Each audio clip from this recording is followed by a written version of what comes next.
Alors non, le management humain n'est pas anti-indicateur. Il y a une critique au départ qui est fondée sur énormément de travaux en gestion qui montre que les indicateurs de performance individuelle imposés ne font pas suffisamment sens que pour être mobilisateurs et pour répondre aux enjeux de la gestion des entreprises aujourd'hui. Donc il y a une critique à ce niveau-là.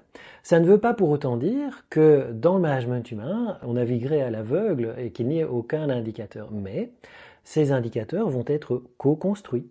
Puisqu'on considère les personnes comme étant des êtres réflexifs, il y a des méthodologies pour construire des indicateurs en équipe, des indicateurs qui soient davantage collectifs, c'est-à-dire qui soutiennent les communautés de travail, plutôt que de mettre les individus en concurrence. C'est ça l'idée, si vous voulez, peut-être d'une économie des indicateurs. On a parfois l'impression que mesurer c'est savoir, eh bien en fait ça dépend de ce que l'on mesure et ça dépend de qui décide de mesurer quoi par rapport au travail, par rapport à la finalité.